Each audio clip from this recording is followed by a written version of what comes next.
välkomna tillbaka. Nu är det 20 maj och vårat jordnära växthus är äntligen klart. Och det är ju så härligt att komma in här i värmen.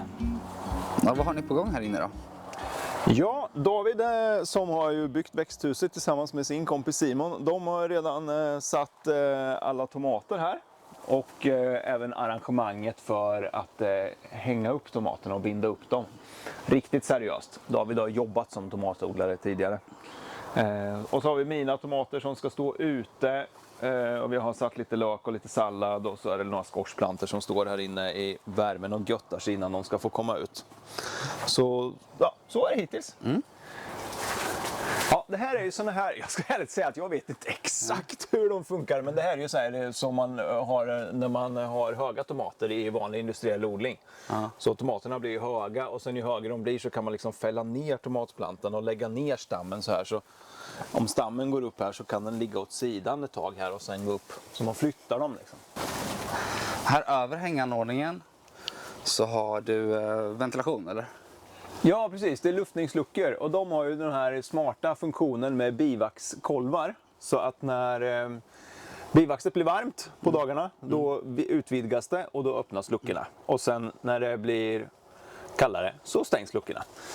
Och det där är ju A och O i ett växthus, att man har en luftning som sköter sig själv på något sätt. För att om man måste manuellt gå ut och göra det så är det lätt att glömma och då kan man ju bränna allt i växthuset. Det blir för varmt en varm sommar. Det är så coolt att de är så precisa också. De bivax. Ja. Att det är liksom ja, visst. Samma temperatur så öppnar de sig. Ja, det är skitläckert. Och sen att det bara är helt så här enkelt. Ingen el, ingen hydraulik. Liksom. Det, bara, eller ja, det är en form av hydraulik är det ju, kan man säga. Men det är bara helt otekniskt egentligen. Det ser väldigt proffsigt ut det här växthuset. Ja, vi är väldigt nöjda. Och det är en svensk tillverkare också som säljer, som jag har köpt av, som säljer mycket sådana här växthus. Ja. Och som är populära. Vad heter de då? Jordnära är det. Ja. Jag tänkte vi kan göra lite reklam. Lite reklam, ja. Nej, men de är här ett härligt företag. Jag träffade dem faktiskt förra veckan. Också, alltså det är inte sponsrat det här växthuset utan vi har betalt fullpris. Men det är ett mysigt företag och de säljer också mycket så här, krukor och tillbehör för odling och konservering och sånt. Och odlar mycket själva och håller på, precis som vi. Så man försöker liksom profitera lite på någonting som man redan är intresserad av. Jag känner igen det där. Det är så man ska jobba, eller?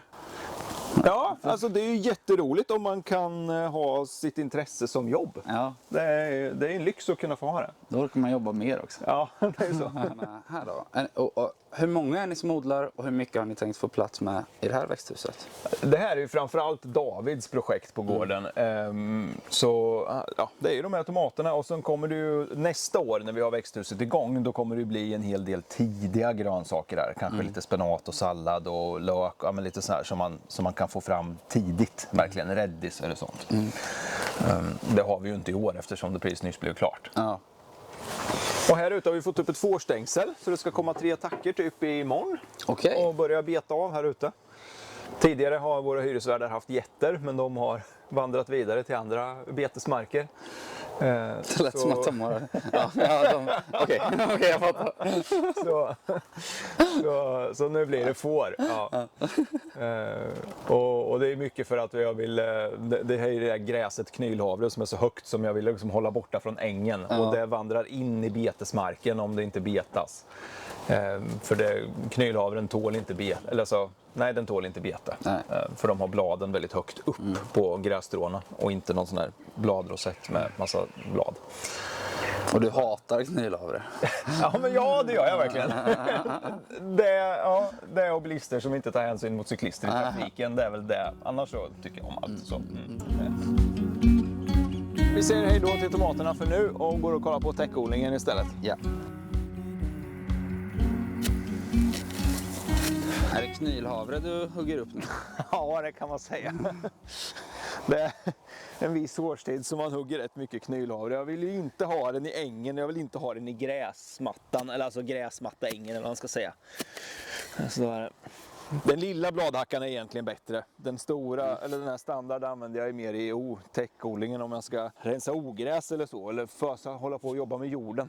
Men det finns ju ett ogräs till som är lite jobbigt här. Täckodlingen är bra, man kan ju täcka bort det mesta liksom. Men åkerbinda, så det finns ingen odlare som gillar den. Det är ett rotogräs som har asdjupa rötter och som bara kommer upp här inne överallt. Och man kan ju hålla de stångarna ganska bra genom att bara hugga av dem en bit ner i marken så här så. Ja, men lär mig hur den ser ut då innan du hugger bort alla. Åkerbinda, ja precis, det är ju den här. Man ser de kommer. Vad ska man säga? Lite rödaktig skälk och bara fula, gröna, halvrunda blad liksom. Ja. Och sen om man hugger upp den, vi kan ta, så ser man att de har en rot som kommer långt nerifrån här. Och de har skitdjupa rötter. Ja, det där var inte hela va? Nej, de kommer ju jättelångt ifrån och så sitter de ihop hela vägen under och ut här. Men de håller sig på sin plats, bara man liksom inte låter dem komma upp för mycket. Så man får hugga av dem så ofta som möjligt och bara så fort de har tittat upp så hugga av. Det är samma med åkertistel liksom. Men här ute får de ju vara. Det här, här ser man ju åkerbindan och den finns i gräsmattan också, eller i ängen. Så här står den bland lite teveroniker och grejer. Och den är en klättrande växt, där ser man när den börjar slingra sig. Och det är därför de heter bindor, för att de liksom binder. Här är en som kommer upp högt. Så i ett spannmålsfält och så här så blir de rätt tråkiga. De går upp när det är mycket. Så. Om du inte hade haft täckodling här, hur hade det sett ut då med de här ogräsen? Ungefär på samma sätt skulle jag säga. Åkerbindan är ju, den kommer ju oavsett om det är täckodling eller inte. Ja. Den tar sig igenom nästan vad som helst. Rotogräsen är jobbiga, de tar sig igenom jättemycket. Ja, asfalt till och med. Ja, ibland. Ja. Men annars är det om det börjar, som nu när det börjar gro lite, så jag kan ju bara gå och lyfta lite i täcket så här och hålla på. Så man får göra, och helst någon morgon, en dag när det ska bli soligt, för då dör ju ogräsen direkt. Det här är något ogräs som jag har tagit upp liksom. Så fort de dör så då är de ju döda. Det är ingen fara. Och sen har jag planterat kål här då, all tidig kål, eller mycket tidig kål ute. Och allt får sådana här miniväxthus alltså. Ja, i år får de det i alla fall, för att vi har ju några rådjur som har kommit hit och ja, precis, så där ser det ut ja. Så det här är en tidig vitkål. Så då tar jag de här flaskorna, eller halva petflaskor, och sätter ner, lägger lite jord runt om. Så, och sen när man lossar på de här så är det, kan man försöka klämma lite på dem så här egentligen. För att ibland så får man med en hel jordkoka och då följer växten med. Så bara blup, så kommer jordkokan och växten upp. Jag hade lite tur. Nu hade vi tur. Ja. Learning by doing. Ja. Så det här är tidig kål då, och sen är det tanken att mellan de här tidiga så ska vi sätta ner sena kålplantor av broccoli och sen vitkål och sådär. När tar ni av flaskorna då? Alltså nu, vi kan ta av dem på packchojen. Ja. Så.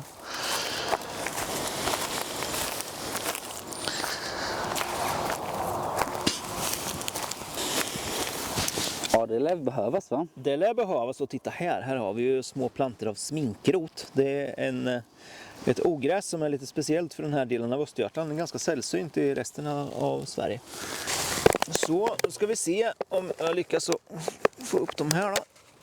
Den här är ju någon liten grönsaksfly eller någon larv eller något som har tuggat på. Den ser bättre ut. Den där ser bättre ut, den är lite tuggad på här också. Ibland är det ju en enstaka gånger någon mördarsnigel. Så titta där, en riktig praktexemplar. Och nu är det ju så att vi kör ju icke inhägnade odlingar egentligen. För att det har traditionellt inte varit så mycket problem med stora djur här. Men vi har fått in några dumma rådjur som kommer hit. Så nu ska vi faktiskt prova att vattna de här med vitlöksvatten. Och så får vi se om rådjuren låter bli dem. Vitlöksvatten? Jajamän! Och det ska då lukta mycket då? Eller? Ja, det är tanken att rådjuren inte ska tycka om det när det luktar vitlök. Så vi har hackat ner en massa vitlöksblast. Och så lagt i vatten och stått ett dygn. Här har vi. Ja, känner. Ser du, luktar det? Luktar pad thai. Ja, man blir lite sugen. Ja.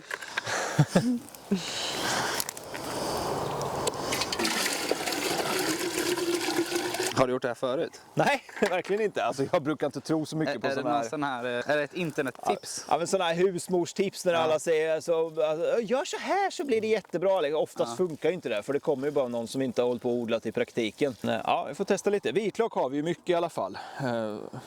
Och där kan man ju ha lite vitlök om man vill samla vitlök. Då är det bara att ha lite, där nere är ju plantor som bara står och vildväxer liksom. År från år. Om man inte skördar dem så blir det ju bara hur mycket blast som helst. Kan man ju ha en sån där hörna i trädgården med massa vitlöksblast bara. De här dikena då? Vad ska du ha här? Ja, precis. Det är ju, man kan knappt tro att det är någonting här, för purjolöksplantor är inte så stora i början. Men här sitter det purjo nu. Och de brukar jag försöka odla i diken. Så jag kör hackan och bara hackar upp ett dike här. Det gjorde jag för någon vecka sedan. Runt 10 maj brukar vara bra att plantera ut dem om plantorna är stora. Och sen kör jag ner någonting, gör ett litet hål. Och så gräver ner ännu djupare liksom, och så sätter man ner plantan så långt man kan och så täcker igen och vattnar lite. Och det är för att de ska få långa vita halsar så, och bli stora och fina. För Det är därför man täcker dem bara? För att det ska... Eller Ja, de blir inte man försöker plantera dem så lågt ner som möjligt. För det innebär att då kan man, när de har växt på sig och börjar bli lite så här stora och kraftiga, då öser jag igen jord här bara. Och då blir det som en ogräsrensning här också, för det kan vara jättegrönt här med andra ogräs. Men då kan jag bara ösa igen. Så jag brukar ösa igen en gång så det blir samma nivå, och sen en gång så det blir lite högre med jord. Och sen ytterligare en gång, kanske när det börjar bli dags att lägga på jättemycket täckmaterial, så lägger man på sjukt mycket gräs liksom, runt om purjolöksplantorna, så de bara sticker upp lite ovanför gräset så här. Och sen ganska snart så sjunker gräset ihop och de reser sig på. Och purjolöken blir ju svinstor, alltså, sen det där är ju från förra året. Och jag brukar alltid spara några plantor som får gå upp i blom då, för det blir så oerhört vackra blommor av dem.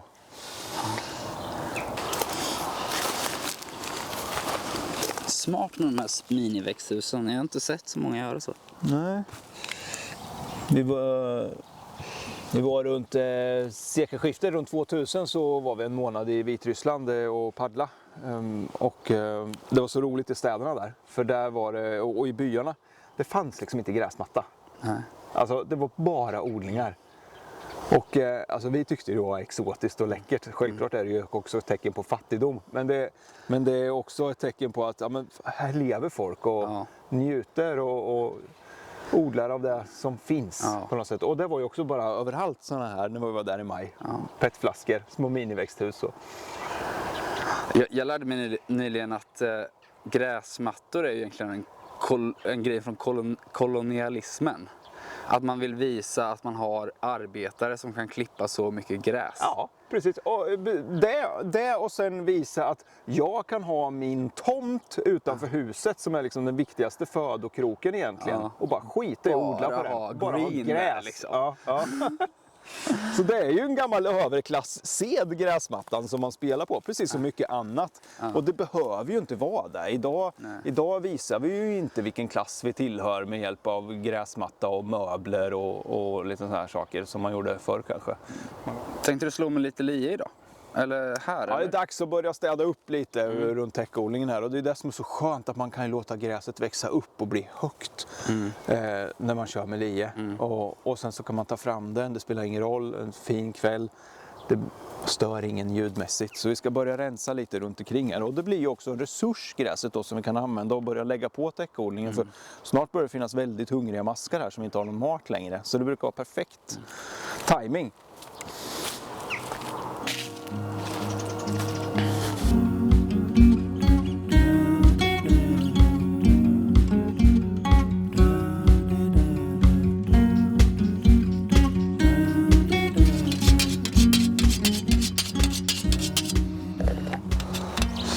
Här är mitt favoritblad, ett 75 cm gräsblad. Det ska ju liksom kännas som att det klistrar i naglarna. Varför då? Ja, då är det vasst. Alltså om man slår Ja. på naglarna så äggen åker liksom in i nageln och fastnar och så tar det lite kraft att dra ut den. Det är det klistriga. Och det ska egentligen kännas även innan jag bryner. Så att det ska vara riktigt vasst fortfarande när jag väl bryner. Det är då det blir roligt.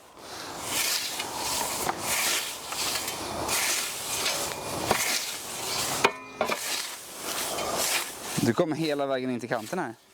Ja, det är det som är så finurligt med lien, för att jag kan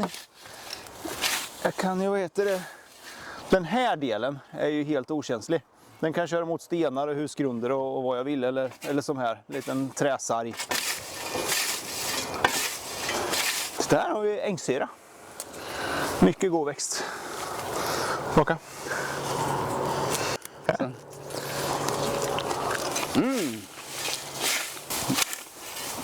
Den är jättegod. Smakar som harsyra lite. Ja, den här smatten är ju lite spännande att slå eftersom den är så vad heter det, trång. Men jag brukar börja att slå så här. Det finns ju en regel att man inte ska slå in gräs redan i oslaget gräs, utan gräset man slår ska ju alltid hamna i där det är slaget. Så jag tar den här kanten först. Det är med små korta drag, det jag egentligen använder, jag kallar det nav-rotation. Pumpar mest med vänsterarmen. Men lien är ju så snidig, alltså under häckar och så här, man bara kan fiska fram blad. Det är så lätt att komma nära med lien alltså.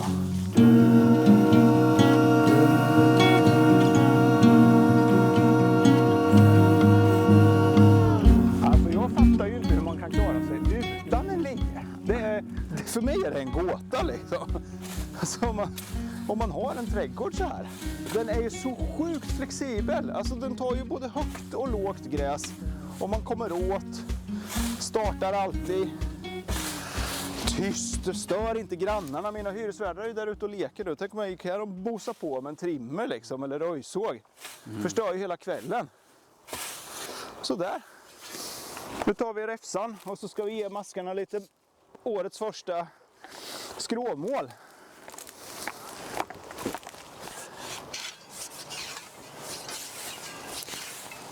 Nu lägger vi bara på liksom, vad ska man säga, brett. Men om man vill lägga på lite mer precis mellan plantor och så här, då är det bättre att låta gräset kanske torka lite grann. Men det får inte vara helt kruttorrt, och sen så gör man såna här korvar liksom av det. Om det är trångt mellan typ bönplantor och så, kan man korva ihop det och vika in lite så här. Så kan man lägga såna här små korvar mellan plantor och kila in liksom. För de är de här bastanta och är mycket täckmaterial i.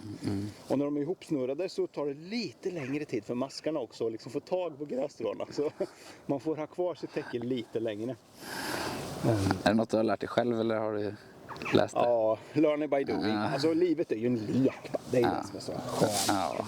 Det är bara att leka och prova sig fram och vara nyfiken. Ja, okay.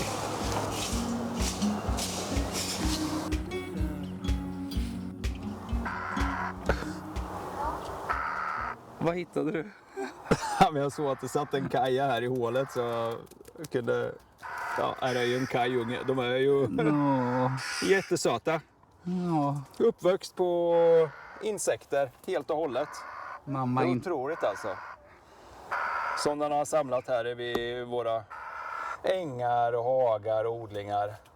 Det är roligt att känna att man kan göra något bra. Hur gammal var den tror du? Ett par veckor kanske. Vi ska sätta tillbaka den nere. Mamman är inte glad där uppe. Nej. Det är bara en. Så, du får hoppa ner i hålet igen då. Varsågod. Vad fint. Ja, lite coolt. Nu kommer ju någon kommentera att mamman kommer inte ta tillbaka den nu. Nej, just det, men det gör de. Sådär. Inga problem. Vi går vidare och kollar va? Japp, se vad som händer lite nere i odlingarna här.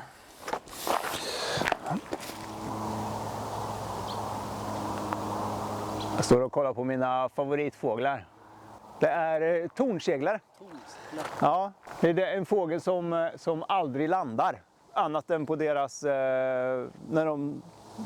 i deras bon. Och de flyttar långt ner till söder om Sahara på vintern och de är alltid i luften. Så den enda gången de landar där när de kommer in under sina bon, och de har sina bon här under våra tegeltak. Och vi har gott om häckande tornseglare, det är en art som annars minskar och den lever ju uteslutande av att fånga insekter i luften. Och här är så härligt för man ser verkligen, alltså vi har jobbat med biologisk mångfald, ängsmarker, odlingar och allt det här och man ser hur de hela tiden bara är här på somrarna nu. Och det är liksom, alltså det är bara den bästa fågelmatningen, jag bara njuter av det. För här skapar vi ekosystem från grunden och det är bara väller upp insekter från marken och så kommer tornseglarna och hämtar dem och så blir det nya tornseglar där. Liksom. Och kajor, de är inte lika karismatiska riktigt. Jag gillar kajor. Ja, de är härliga, men de flyttar inte så långt. Tornseglarna är magiska alltså. Och så är de så snygga också med de här nymåneprofilen och kraften liksom. Och sen att de är sociala med att de när ungarna är ute så har de ju de här flockarna när de flyger ungar och gamla tillsammans. Så är det så här 10-20 som bara kommer i en flock och skriker och drar över så här. Ja, de är coola. Kolla! Ja, där kommer de, en flock på 4 tornseglar och de bara skriker tillsammans alltså. Så jävla nice. Wet över potatislandet. Wet över potatislandet. Ja, här var ju bara bar jord sist vi var här. Men nu här går jag med bladhackan och bara drar upp de här bäddarna. Så först hugger jag ett litet hår för potatisen och sen lägger det i den, vattnar lite och sen upp på kanterna bara. Och bladhackan är ju så skön och bara gå med så här liksom när man kör. Det är så ergonomiskt. Så här under ligger det höstna röd nu, den här som är helt potatisbladmögelresistent. Och sen kör jag av lite tistlar med hjulhackan emellan varven här. Så, men det är bara tistlar på en liten fläck här. Så. Det gäller att hålla efter dem bara. Man ska alltid ta ogräset när det är litet, aldrig vänta. Det tjänar man alltid på. Och det pågående experimentet här med 1,5 ton ogräsfrö. Ja, den är lite rolig för att vi slängde ju faktiskt ut de här för att det var kvalster i dem. Ja. Och sen när vi vattnade, då bara kom kvalstren upp. Så det här är en kvalsterkoka. What? Ja, det är en koka med kvalster. Och nu har jag vet inte om de har dött eller om de lever. Ja, de rör sig ju, eller? Ja, men visst, det känns ju som att de liksom rör sig när de vecklar ut så här. Ja. Och sen om man tar lite så här och klämmer mellan fingrarna och luktar så här en extremt speciell kvalsterlukt alltså. Luktar lite vind kanske. Ja. Men om man håller på med frön och sådär så lär man sig de här tecknen när det är någon ohyra i. Och det här har vi vattnat nu ordentligt och så nu ser man hur det börjar gro här, svinmåla och grejer av det här.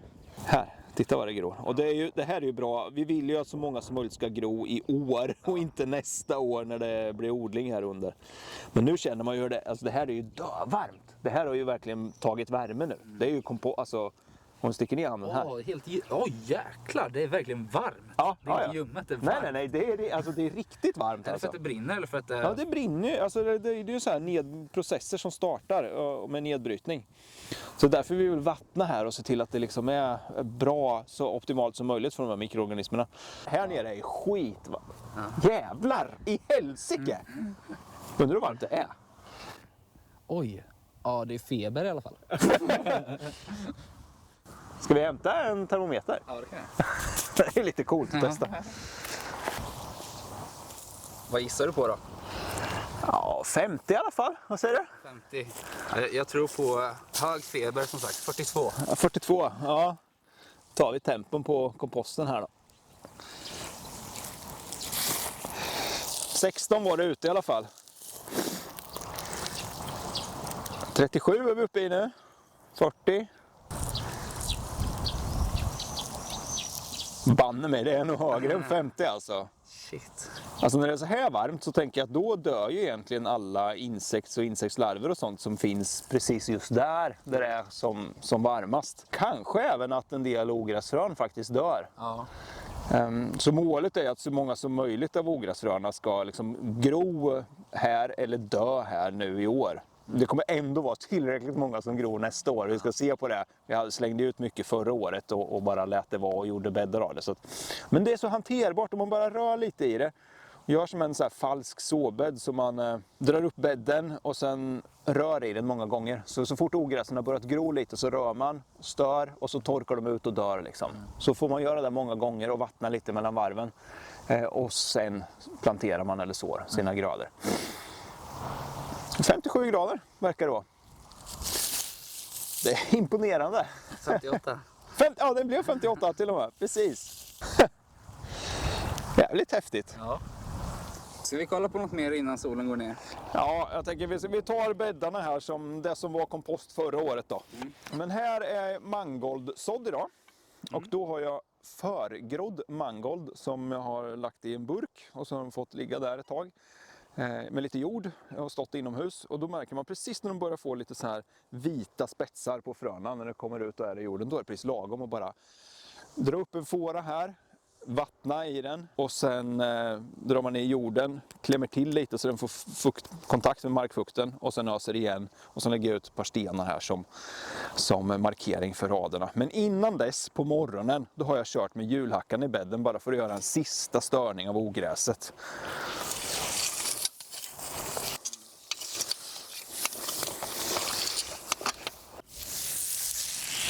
Jag tror vi får nöja oss där idag, va Adrian? Ja, det blir bra. Ja, för att nästa gång tänker jag då kikar vi in under bäddarna och ser vad som händer här. Och jag är ju oerhört nöjd med hur det växer och frodas här egentligen då. Men det blir så himla mycket att ta i en svep.